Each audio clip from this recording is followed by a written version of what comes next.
Bonsoir Jacques Attali, merci d'être avec nous ce soir. Écrivain, ancien conseiller de François Mitterrand, président de Positive Planète. Je cite les 2 derniers livres, vous en avez écrit beaucoup, Histoire et avenir des villes, et puis Bienheureux soit notre monde. 1 an que Donald Trump est au pouvoir. Sur la question, est-on dans une rupture sur le leadership américain dans le monde? Vous écrivez dans une tribune qui va paraître demain aux Échos, non, la présidence de Trump ne marque pas une rupture par rapport aux administrations précédentes. Les États-Unis, la relation entre les États-Unis et l'Europe a toujours été fondée sur le rapport de force et le chantage. Donc, avec Trump, rien de nouveau. Je donne plusieurs exemples dans cette éditoriale de ce qu'en effet les États-Unis ont toujours été, en l'absence totale de respect des règles du droit. C'est des rapports de force, du chantage, de la volonté de tout faire pour que l'Europe ne soit pas unie, pour qu'elle se divise, pour qu'elle ne soit pas une puissance. C'est vrai depuis, on peut dire même depuis 1942, puisque l'exemple peu connu, mais que pendant les négociations de la création de la Banque mondiale et du FMI pendant la guerre, quand les Anglais étaient trop exigeants dans la négociation, les Américains ralentissaient les bateaux qui apportaient des armes à travers l'Atlantique. Donc le cynisme. Donc on est déjà dans un rapport de force. Et de chantage. Et il y a des milliers d'exemples. Vous citez un exemple pendant lequel vous étiez Sherpa de François Mitterrand en mai 1983 au sommet du G7 de Williamsburg. Il est intéressant cet exemple. Oui, j'ai assez peu raconté cette histoire qui est restée secrète assez longtemps, mais dans une négociation très très dure où il n'y avait que les chefs d'État et les Sherpas dans la salle, où j'ai vu le président Reagan taper sur la table pendant que François Mitterrand parlait, et puis ensuite lui jeter les dossiers à la figure. Et ensuite, pendant cette même réunion, le Sherpa américain est venu me dire à l'oreille, si vous ne cédez pas, vous ne pourrez plus faire fonctionner vos armes nucléaires car nous empêcherons de disposer des pièces détachées dont vous avez besoin. Je ne savais pas d'ailleurs à l'époque que nous avions encore besoin de pièces détachées américaines. L'armée nous avait dit le contraire. Et après, on s'est mis en situation de ne pas en disposer. Donc le chantage. Il y a 2 différences majeures. Évidemment, la première, c'est que c'est public. Cette histoire de 83 est restée secrète jusqu'il n'y a pas longtemps. Et que c'est aussi pour faire de l'argent à titre personnel. Que M. Trump et son clan, son gang, son équipe, comme vous voudra l'appeler, fait de la politique pour ça. C'est ça qui est différent. Avec... Est-ce qu'il n'y a pas non plus un impérialisme un peu décomplexé aujourd'hui, qui peut-être n'était pas affiché de cette manière-là avant? Il était tout aussi décomplexé. Les États-Unis étaient la superpuissance. Je me souviens de lettres écrites au président Mitterrand, qui était la même qui était écrite au Premier ministre de Luxembourg ou du Premier ministre de Danemark ou d'autres pays. J'ai aucun manque de considération pour ces pays, mais il s'agissait de lettres écrites sur les sujets nucléaires auxquels la France avait un rôle particulier. Donc aucun respect pour rien. C'était et c'est toujours une superpuissance dans les rapports de force. Il y a eu des exceptions. Il y a eu des présidents américains et des hommes d'État américains et des grands leaders américains qui ont eu du respect pour l'Europe, qui ont souhaité intelligemment que l'Europe soit une puissance. Lesquels, par exemple, vous pourriez citer? George Bush senior, le premier président Bush, était un intellectuel cultivé, qui avait compris l'intérêt de construire une Europe forte. Un peu Bill Clinton à certains moments de sa présidence, Henry Kissinger dans certains moments de son action. Mais pour le reste, c'était, et ça reste j'exagère presque pas en disant un État voyou. Parce que les États-Unis ont toujours empêché l'Europe de devenir une puissance, y compris après la chute du mur de Berlin. C'est ce que vous dites. En encourageant finalement l'élargissement, ils empêchaient l'Europe politique. Donc c'est un peu la faute aux Américains de ne pas avoir une Europe politique. Très intelligemment, après la chute du mur de Berlin, alors que nous voulions créer les conditions d'une Europe rassemblée et politique, ils ont tout fait pour pousser les pays d'Europe de l'Est à rejoindre l'Union européenne, qui ne voulaient pas rejoindre ces pays. Parce qu'il ne voulait pas rejoindre un autre Comecon, comme il disait à l'époque, dans la perspective d'affaiblir une Europe qui serait trop large.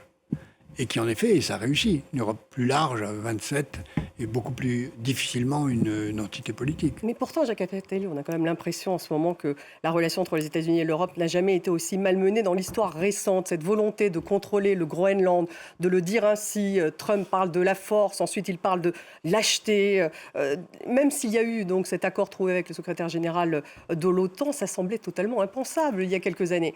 Là, non, pas vraiment impensable. Non, c'est simplement beaucoup plus public, mais c'est tout. Mais cette volonté de... Du coup, la résonance est différente. Voilà, c'est simplement plus sur la table. Et les accords une fois passées, peuvent très bien être remises en cause dans 10 minutes ou dans une heure. Donc, il n'y a pas de stabilité. Il y a eu des périodes où les hommes d'État américains étaient plus sérieux, en particulier parce que le secret permettait ensuite d'arriver à un compromis, comme ça a été le cas à Williamsburg, où c'était d'ailleurs un bon exemple, parce que François Mitterrand n'a pas cédé. À aucun moment, il a dit non, et les Américains ont cédé dans cette négociation, dans ce chantage que vous évoquiez tout à l'heure. Donc la leçon, c'est qu'il faut construire une puissance européenne, il faut s'unir, il ne faut pas avoir peur. Les Américains font du chantage. Nous avons beaucoup de reconnaissance à avoir à leur égard, beaucoup d'admiration pour leur culture, leur cinéma, leur idéal démocratique.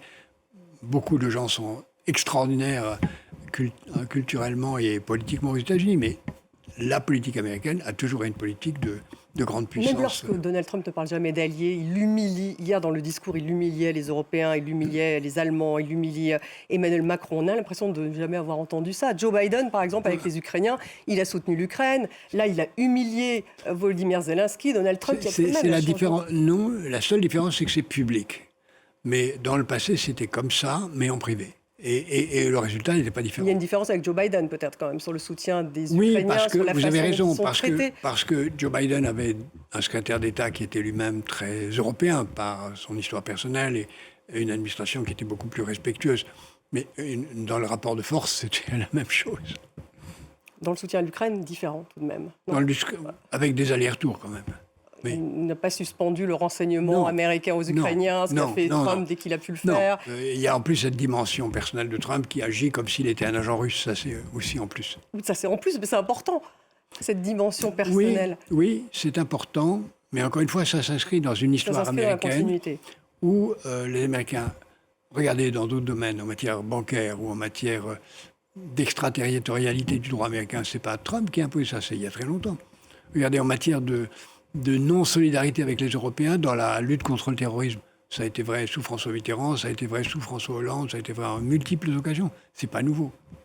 Est-ce que l'OTAN a encore un sens ? Cet article 5 qui stipule qu'une attaque contre un État membre de l'OTAN est considérée comme une attaque contre tous les États membres. Est-ce que l'OTAN, c'est terminé, c'est caduque ou pas ? Ça protégeait tout de même l'Europe pendant longtemps. Cet article 5, qui est d'ailleurs issu d'un traité qui n'a pas été adopté en 1920 par Wilson, une vieille idée de solidarité, a été mis en œuvre une seule fois, à la demande des États-Unis, contrairement à ce que beaucoup de gens croient. C'est les États-Unis qui ont demandé à l'utiliser, et les Européens sont venus au secours des Américains. C'était au moment des opérations en Irak et en Afghanistan. C'est une demande américaine qui l'a fait.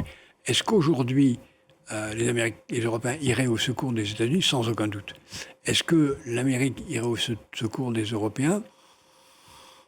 Il faut faire comme s'il ne venait pas. On ne peut pas dépendre d'un allié qui agit en fonction de son intérêt et qui n'a pas compris, et qui n'a presque jamais compris, depuis en tout cas très longtemps, qu'ils ont intérêt à avoir une Europe forte. Donc ils étaient trop naïfs, les Européens, de penser qu'il y avait un vrai parapluie militaire américain. Certains d'entre eux, d'ailleurs, c'est pour ça que la France s'est dotée très vite, avec le génie du général de Gaulle et de tous ceux qui étaient avant lui et après lui, d'une arme nucléaire, c'est pour ne pas dépendre d'un parapluie américain plus ou moins illusoire. C'est pas nouveau. Et pourtant, ils ont l'impression de renoncer à un protecteur aujourd'hui, les Européens. Et c'est peut-être ça qui est compliqué. Ils doivent renoncer à un protecteur, mais le Canada y renonce tout autant et a compris que les États-Unis ne sont pas là pour les défendre, mais pour les attaquer. Et M. Carney dit tout haut ce que beaucoup de chefs d'État européens devraient dire aussi. C'est-à-dire, les États-Unis ne sont plus un allié fiable. Voilà. Comment les Européens devraient-ils réagir aujourd'hui, Jacques Attali ? Ce sommet de crise extraordinaire est maintenu alors qu'il y a une sorte de reculade. Enfin, il y a eu un accord entre Trump et le secrétaire général de l'OTAN. Est-ce qu'ils doivent afficher une fermeté ce soir ? Il ne faut surtout pas céder à l'illusion d'une...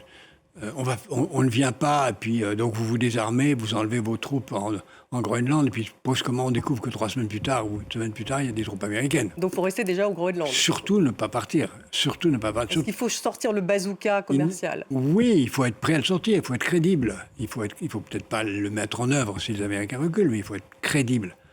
C'est pourquoi il est très important que les Européens fassent la liste des armes qu'ils peuvent utiliser. Par exemple, les Américains ont des armes extraordinaires. Ils peuvent nous couper les cartes de crédit, Internet, et beaucoup de choses. C'est une arme gigantesque. Mais on reste très dépendant sur... On reste très dépendant.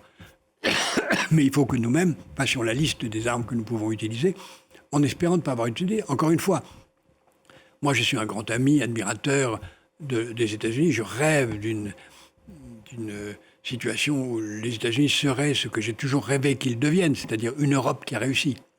Une Europe où tous les peuples d'Europe se sont retrouvés aux États-Unis. Ça, c'est un rêve, c'est terminé. Non, encore une fois, c'est pas terminé. C'est toujours en construction, avec dans les États-Unis à la fois un idéal mondialiste d'une société démocratique qui voudrait répandre la démocratie partout à travers le monde, et un idéal d'État voyou qui voudrait imposer son pouvoir en détruisant dans tous les autres, un petit peu ce qu'ils ont fait avec les nations premières, celles qui étaient les premiers habitants des États-Unis, et ce qu'ils ont fait avec les esclaves qu'ils ont importés d'une façon particulièrement peu aimable d'Afrique.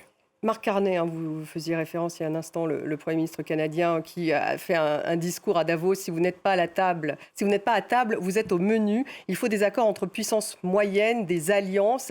Est-ce que ça, c'est la fin de l'ordre mondial de 1945 ? Un ordre mondial qui a été mis en place par les Américains. Encore une fois, il n'y a jamais eu d'ordre mondial.